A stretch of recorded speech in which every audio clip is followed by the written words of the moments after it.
जय साईराम। जय गुरुदेवदत्ता। गुरुर्ब्रह्मा गुरुर्विष्णु गुरुर्देवो महेश्वरः।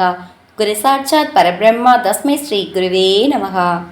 अक्कलकोट श्री स्वामी समर्थ லீலாமிருதம் அத்தியாயம் 151. அனைத்து உயிரினங்களுக்குள்ளும் நான் இருக்கிறேன். அக்கல்கோட்டில் ஸ்ரீ சுவாமி சமர்த்தருடைய பரம பக்தரான கோண்டுதானா என்றொருவர் இருந்தார். அவர் தன் வாயை காஸ்பாக்கில் உள்ள ஒரு கிணற்றில் சுத்தப்படுத்தி கொண்டிருந்தார். அப்போது அவ்வழியாக பாம்பகர் சாஹேப் வந்து கொண்டிருந்தார். பொது கிணற்றை எவரோ அசுத்தம் செய்து கொண்டிருப்பதை பார்த்த அவர் கோண்டு நானாவை கெட்ட வார்த்தைகளால் வசைப்பாடிவிட்டு தன் பூட்ஸ் கால்களால் அவரை 2 அல்லது 3 முறை உதைத்தார். இதை தாங்க முடியாமல் கோண்டூர் ஸ்ரீ சுவாமிகளிடம் சென்று தனக்கு நேர்ந்தவைகளை விவரித்தார். அனைத்து விவரங்களையும் கேட்டுக்கொண்டு ஸ்ரீ சுவாமி பதிலேதும் அளிக்கவில்லை. சில நாட்களுக்கு பிறகு சாஹிப் எந்த காலினால் கோண்டுவை உதைத்தாரோ அந்த காலில் அவருக்கு காயம் ஏற்பட்டது. காயத்தின் தீவிரம் அதிகமாக இருந்ததால் அவரால் அந்த காலை நகர்த்தவே முடியவில்லை. அவர் எவ்வளவோ வைத்திய முறைகளை கையாண்டும் எதுவும் பயனளிக்கவில்லை. காலை வெட்டி எடுத்துவிட வேண்டும் என்று மருத்துவர் கூறிவிட்டார். சாஹிப் மனமுடைந்து விட்டார். அவர் மோரோ காசி என்கின்ற மாமலத்தாரை விட்டு ஸ்ரீ சுவாமி சமர்த்தரிடம் தன் காலுக்காக பிரார்த்தனை செய்து கொள்ளும்படி கேட்டுக்கொண்டார். மோரோ காசி ஸ்ரீ சுவாமி சமர்த்தரிடம் தெரிவித்தவுடன், ஏ முட்டாளே, இதை ஏன் என்னிடம் கூறுகிறாய் என்றார்.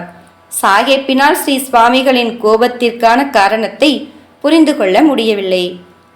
ஒரு நாள் ஸ்ரீ சுவாமி சமர்த்தர் உலாவிக் கொண்டே சாஹேப்பின் பங்களாவை அடைந்தார். மகாராஜை பார்த்தவுடன் சாஹேப் தன் நாற்காலியை விட்டு எழுந்து அவருக்கு சலாம் கூறினான். அவர் மகாராஜிடம், நீங்கள் எங்கு சென்று கொண்டிருக்கிறீர்கள் என்று கேட்டார். அதற்கு ஸ்ரீ சுவாமி, உன் மனைவியிடம் என்று பதிலளித்தார். சாஹேப் தன்னைத்தானே நொந்து கொண்டார். ஸ்ரீ சுவாமி அவரிடம், போசடிக்கே, நீ என்னை காலால் உதைத்துவிட்டு என்னிடமே மறந்து கேட்கிறாயா என்று கோபமாக கூறினார். உடனே தான் கோண்டு நானாவை உதைத்தது அவருக்கு நினைவுக்கு வந்தது.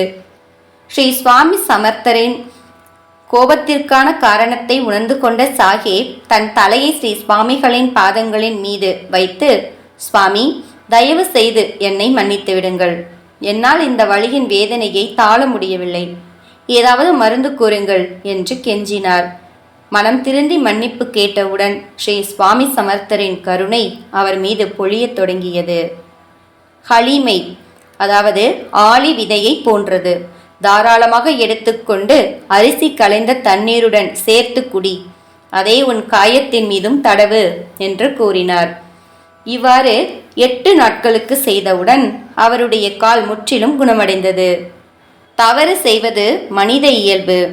அதை உணர்த்தி மன்னித்து அருள்வது தெய்வத்தின் இயல்பு. ஸ்ரீ சுவாமி சமர்த்தரின் தர்பாரில் எந்தவித தவறுக்கும் மன்னிப்பு உண்டு. ஆனால் தன் தவறை உணர்ந்து கொண்டு திருந்தியவர்களுக்கு மட்டுமே. சாஹிப் அவர் செய்த தவறுக்கான தண்டனையை அனுபவித்து விட்டார். பின்னர் மனம் திருந்தி மன்னிப்பு கேட்டவுடன் ஸ்ரீ சுவாமி சமர்த்தரின் அபயக்கரம் அவரை அணைத்து கொண்டு காப்பாற்றிவிட்டது. கருணாமூர்த்தியான ஸ்ரீ சுவாமி சமர்த்தருக்கு வெற்றி உண்டாகட்டும். ஜெய ஜெய ஸ்ரீ சுவாமி சமர்த். ஜெய் சாய்ராம். ஜெய் குரு தேவதத்தா. அனந்த கோடி பிரம்மாண்ட நாயக ராஜாதிராஜ யோகிராஜ பரபிரம்ம ஸ்ரீ சுவாமி சமர்த்த மகராஜ் கி ஜெய்.